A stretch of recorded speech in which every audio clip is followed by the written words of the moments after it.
சினிமாவில் பல படைப்புகள் வருவதற்கு நல்ல தரமான படைப்புகள் வருவதற்கு காரணமாக இருப்பவர்கள் ராஜ்கலம் ஃபிலிம்ஸ் இன்டர்நேஷனலுக்கு தொடர்ந்து உறுதுணையாக இருப்பவர்கள் அப்படின்னு கண்டிப்பா சொல்லலாம். கோபுரம் ஃபிலிம்ஸ் திரு அன்புச்செழியன் சார் அவர்களை பேச அழைக்கிறோம்.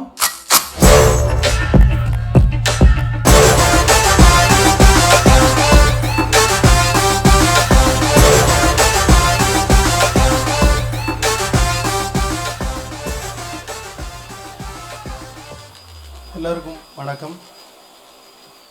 ராஜ்கமல் தயாரிப்பில் சமீபத்திய இரண்டாவது 100 நாள் படம்.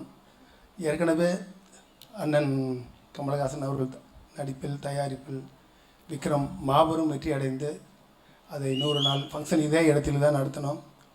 அதே இடத்தில் மறுபடியும் அதே நிறுவனம் அதே தயாரிப்பில் 100வது நாள், உண்மையான 100வது நாள் அமரன், இந்த வெற்றியும் இங்கே கொண்டாடுவதில் மிக மகிழ்ச்சியாக இருக்கிறது. ராஜ்கமல் அப்படின்னாலே இங்கே வந்து நம்மளுக்கு ஒரு பிராண்டு, எப்படி இங்கே இந்தியாவில் ஒரு டாட்டா பிராண்ட் இருக்குதோ அதே மாதிரி ராஜ்கமலும் ஒரு குவாலிட்டியான பிராண்டு. அதில் இருக்கிற அண்ணனும் சரி, இதில் யாரையும் ஏமாற்ற மாட்டாங்க. அதில் வந்து அண்ணனுக்கு கிடைத்த 2 பொக்கிஷங்கள், அண்ணன் வந்து மகேந்திரன் அவர்களும் டிஷி அவர்களும் இந்த படத்தை எப்படி எடுக்கணும், எப்படி ரிலீஸ் பண்ணணும், அது எப்படி வெற்றியடைய செய்யணும் அப்படிங்கிற ஒவ்வொரு நாளும் அவர்களுடைய உழைப்பு இந்த நிறுவனத்தை இன்றைக்கி வந்து ஒரு இந்தியாவில் மிகச்சிறந்த நிறுவனமாக இன்றைக்கு உருவாக்கி கொண்டிருக்கிறது.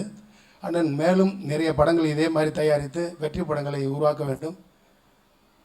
அதே போல் இந்த படத்தின் இயக்குனர் ராஜ்குமார் பெரியசாமி, அவர் உண்மையிலேயே பெரியசாமி தான். ஏன்னா வந்து இன்றைக்கி கிடைத்த சினிமாவில் வந்து வாரம் ஒரு 5 படம் வந்து ரிலீஸ் ஆகிட்டு தான் இருக்குது. அதில் எத்தனை படம் ஓடுது அப்படின்னு தெரியாது. ஆனால் இந்த படம் அன்றைய தீபாவளி நேரத்தில் மிகப்பெரிய வெற்றி படமாக அமைந்தது. ஸோ அவருடைய இந்த இராணுவம் வச்சு நிறையா படம் வந்திருக்கலாம், ஆனால் எல்லாமே வெற்றி படமாக இருக்கான்னு தெரியாது.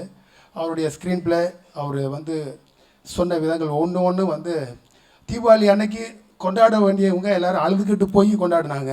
ஸோ அந்தளவுக்கு என்ன ஓடுமா அப்படின்னு முதலாம் எல்லோரும், எனக்கு மிகப்பெரிய வெற்றி இயக்குனர் கூட ஒருத்தர் சொன்னார், இது ஃபெஸ்டிவலுக்கு வருது, இது எப்படி கனெக்ட் ஆகுமா அப்படின்னு. ஆனால் மக்கள் இதை கொண்டாடினாங்க, அது மாபெரும் வெற்றி படமாக அமைஞ்சது. அப்புறம் சிவகார்த்திகேயன்,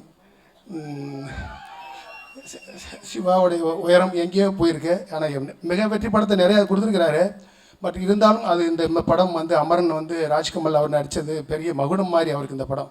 எப்படி அண்ணனுக்கு வந்து ஒரு தேவர் மகன், ஒரு அந்த மாதிரி படங்கள்லாம் அபூர்வசர்கள் மாதிரி, இது அவருக்கு காலம் பூரா வந்து எப்படியும் இந்த அமரன் லிஸ்ட்டில் இருக்கும். சந்தோஷமான விஷயமா இருக்கேன், சந்தோஷம்.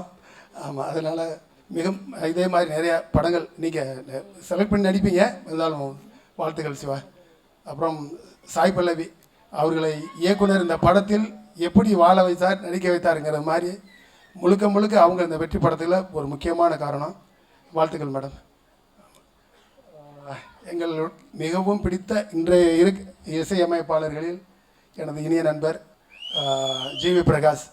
இந்த படத்தில் அவருடைய சாங் எப்படி இருந்தது, ஆர்ஆர் அந்த தீபாவளிக்கு வந்ததில் 2 படமும் அவருடைய வெற்றி படம். ஒன்று வந்து துல்கர் சல்மான் படம், இன்னொன்று இது ஒரு மாபெரும் வெற்றி படம். எல்லா இடத்துலையும் அவர் தான் இருக்கிறார். இப்போ வாழ்த்துக்கள். மற்றபடி எல்லாருக்கும் வாழ்த்துக்கள், நன்றி.